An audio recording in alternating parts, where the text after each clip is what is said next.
Épisode 49. Rien d'aussi grisant n'était jamais arrivé à Dédale.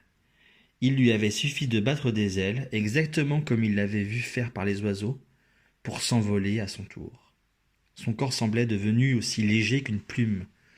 Il s'engagea dans le puits, puis s'éleva doucement, harmonieusement. En quelques battements d'ailes, il se retrouva des dizaines de mètres au-dessus du sol. Il survolait le labyrinthe et ses tortueux couloirs issus de son imagination. Il survolait le palais de Minos qu'il avait également conçu. Et plus il s'élevait, plus il s'éloignait de ses créations terrestres, plus il se sentait libéré d'un poids énorme. Non loin de lui, un cri retentit. « Je vole, papa, je vole !» C'était Icare qui s'était pareillement échappé. Toute sa vie, Dédale avait espéré sentir la caresse du vent sur sa joue et le souffle d'Éole, le dieu du vent, dans ses cheveux. Des larmes de joie se mirent à couler sur sa barbe sans qu'il y prît garde. Il regarda les côtes rocheuses de la crête sous ses pieds. Cette terre caillouteuse qu'il avait hébergée, il ne la regretterait pas. Il en avait aimé la sèche beauté, il avait apprécié les paysages sévères et les champs pelés. Mais c'était aussi pour lui une prison, depuis tant d'années. Des bergers qui faisaient paître leurs troupeaux levèrent la tête. Dédale devina leur stupeur et en fut secrètement ravi. « Papa, ils doivent nous prendre pour des dieux !» cria Icare. « Quel présomptueux !»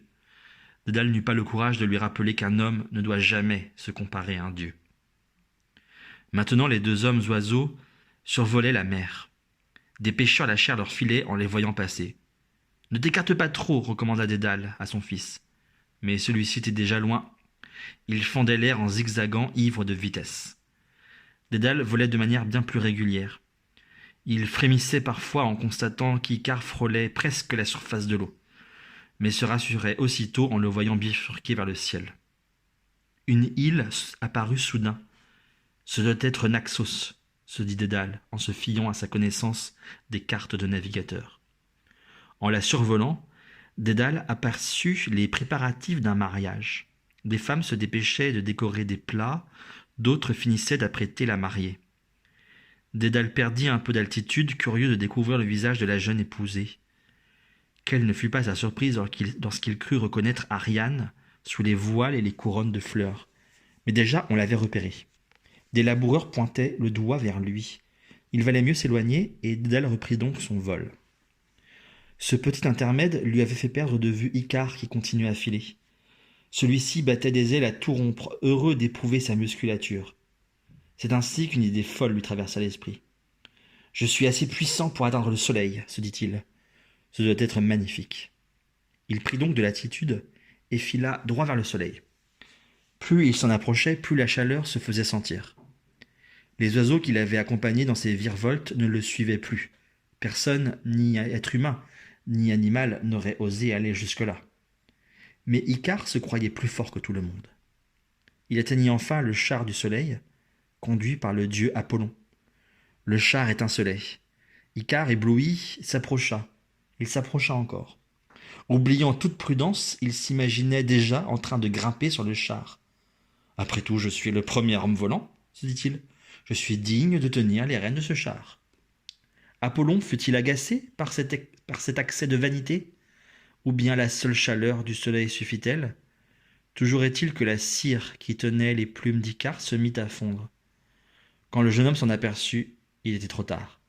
Ses plumes se détachèrent, et Icare perdit ses ailes. Il chuta du ciel jusqu'au fond de la mer. Dédale commençait à s'affoler de ne plus voir son fils, quand il aperçut au loin une tache de couleur qui tournoyait. Quelqu'un tombait du ciel. L'image se superposa à celle de la chute de son élève Talos. « Non !» hurla Dédale, mais son cri se perdit dans les remous des vagues et le mugissement du vent. Dédale eut beau battre des ailes, lorsqu'il arriva sur le lieu où le corps était tombé, il ne trouva rien. Seules quelques plumes flottaient à la surface de l'eau. Dédale tournoya longtemps au-dessus de l'endroit où son fils s'était noyé, sans parvenir à s'en éloigner.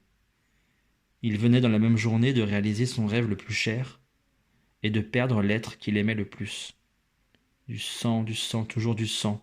pleurait-il. « Minos a perdu sa fille, j'ai perdu mon fils. Le roi Égée, lui, va retrouver son fils Thésée. » Rien n'était moins sûr.